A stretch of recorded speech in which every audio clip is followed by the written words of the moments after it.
好，咁我哋嚟到41到45啦。咁41咧，佢就話呢個 country 咧本身有 absolute advantage，咁有 absolute advantage 就佢兩隻 product 都有機會有嘅。如果 absolute advantage 個特性係咁，與此同時就佢有 absolute advantage 唔代表個 comparative advantage，所以就要學熟佢啦。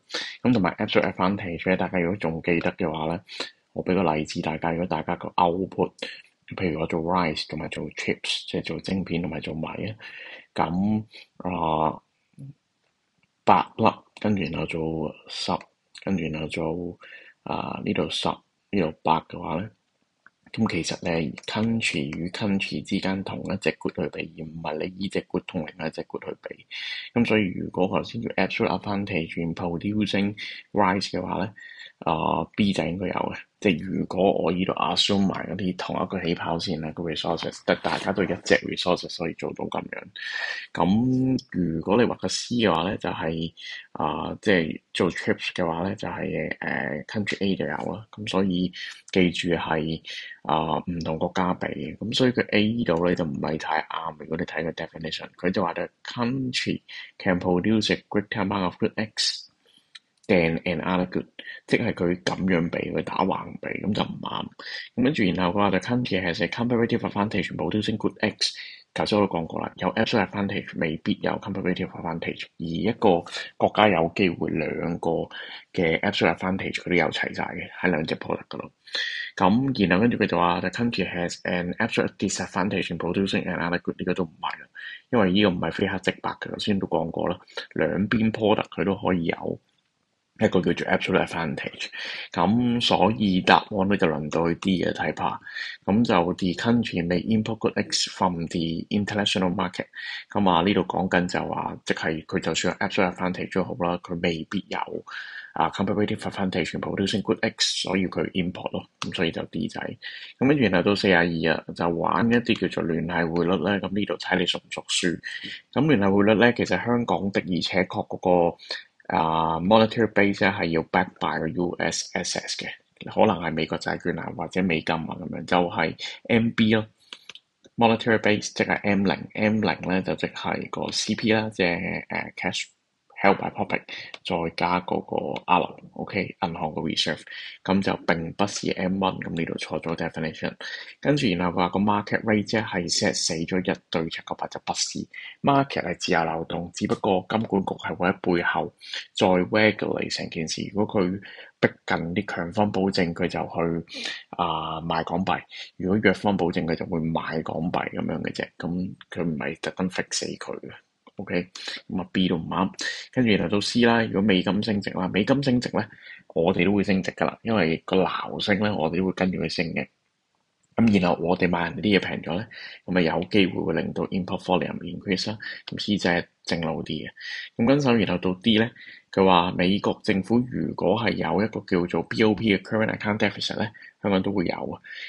絕對冇呢個關係啦。雖然話佢個貨幣可以拉扯到我哋啲 import 或者 export 啦，但係嗰個 import export 唔係純粹以個 currency 去受影響嘅，仲有好多 factor 嘅。咁你如果就算我啲智商好高跟住原來中國俾好多生意我做，我都有機會係同佢有一個唔同嘅 current account 嘅一個 balance，同埋大家嗰個人口嘅組成又唔同啊，消費習慣唔同啊，咁呢個都未必係會一樣嘅，即係都幾難有兩個經濟體係一模一樣。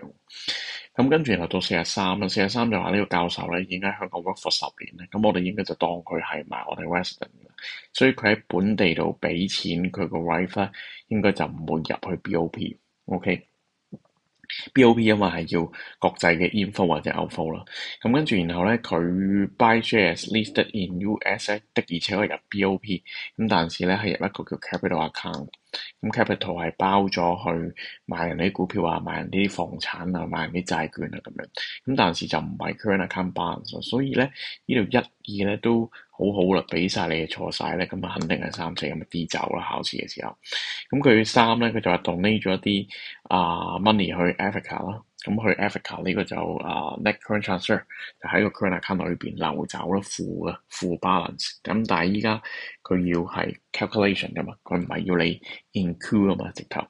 OK，咁所以就三仔啱，跟住然後到四仔，佢係 money he spent on visiting his parent in the US 咧，呢個係import of service to Hong Kong。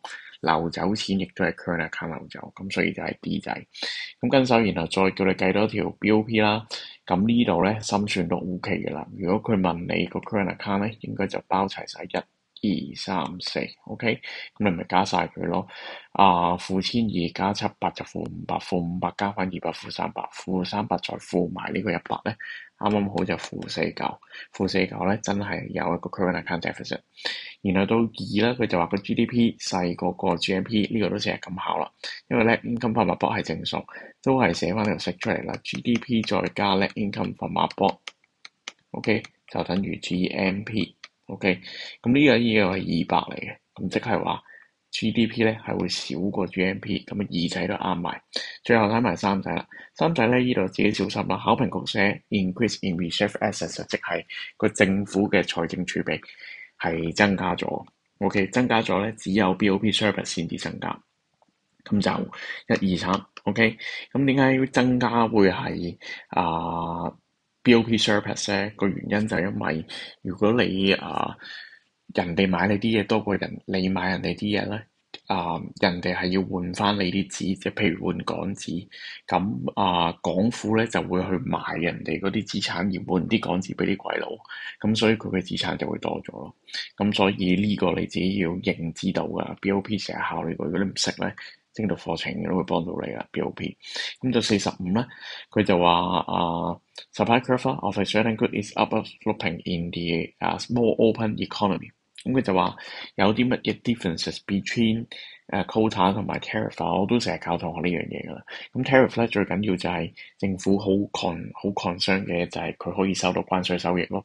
你 quota 唔係必然係俾佢嘅咯。quota 都會有個 quota rank 嘅，但係唔知分咗俾啲咩 stakeholder。咁但係有陣時點解我哋話我哋會揀 quota 而 over 呢個 tariff 咧？就係我要限死個量嘅時候，我就會用 quota。因為好似新加坡咁，我唔中意你哋上香口膠，但係如果我收一個嘅關稅按香口膠咧，仍然都會有食香口膠嘅人存在，佢俾得起錢就可以。咁但是如果我係唔中意你周圍掠黐到周圍係嘅，我直頭禁運。咁呢個就行 quota 個好處，因為你係不受彈性影響，你法例規定係唔可以再食。OK， 咁呢度咧 A、B、C、D 你就揀個啱嘅答案。點解佢個 main difference between quota 同埋 tariff 咁樣睇下邊個啱啊 ？A 仔咧佢話如果你行 quota 嘅話咧，會 lower the volume of import， 但係 tariff 就唔會，呢個天方夜譚啊。咁咪 sorry 咁呢個就天方夜譚。點解咧？因為 tariff 都係為着減個量而出現噶嘛。OK， 咁所以就 A 唔啱。咁跟手然後到 B 啦，佢話 imposing 一個 effective quota will result in a rise in consumer surplus。咁我咪一齊睇下咯。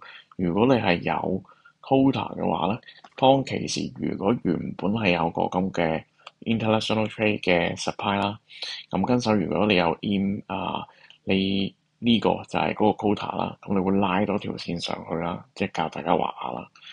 咁你到期時咧，應該就係咁樣。你嗰個 consumer surplus 都係細咗，因為你原本 consumer surplus 就 A、B、C 嗰三角形，依家咧就 A、D、E 嗰三角形。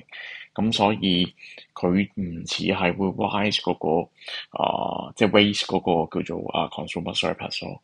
咁tariff 都唔會嘅，其實 tariff 同佢係一樣嘅啫，只不過佢唔係喺咁樣收 quota 咗，佢只不過係成條 curve 咧咁樣拉上去，咁其實都係個 ADE 今次發生喺呢度咯。咁大家都係減 consumer surplus， 所以 B 仔就唔啱。跟住到 C 咧，佢話 imposing a tariff 咧 will raise the world price。從來我哋搞 tariff 或者搞 protectionism嘅一啲 branch 咧，都係唔會增加 world price 嘅。你話唔係喎，Sir 頭先所話個價錢咧由 C 變做 E 喎，咁點解你話佢唔係 increase 個 world price 啊？world price 仍然喺市仔嗰度，只不過你 domestic market 無啦啦搞一啲入口嘅嘢，令到你 domestic market 按個 import 加咗，係你自己嘅價錢係咁嘅，個 world price 仍然喺個低位嗰度嘅。咁所以就升 world price 呢啲唔揀得咧，最後答案就 D 仔啦。OK，咁 D 仔咧佢就講頭先嗰樣嘢啦，佢就話 tariff 咧係會令到增加翻個 revenue 嘅，而 quota 未必嗱，佢都戴實頭盔啦，係未必啫，因為未必係 must 落嘅。如果啲 quota 好喺政府手上，佢有權去收錢賣俾人，或者個 quota rent 係收晒喺政府嗰度。OK，因為個價格嘅上升咧，可能係政府收得到，咁所以咧佢都戴頭盔就未落，就唔係 must 落。OK，咁呢度咧教晒2015年嘅45條啦，咁希望幫到手啦。咁我得閒又會再拍下14啊、13啊、12啊咁樣。咁啊，多謝你哋支持啦，拜拜。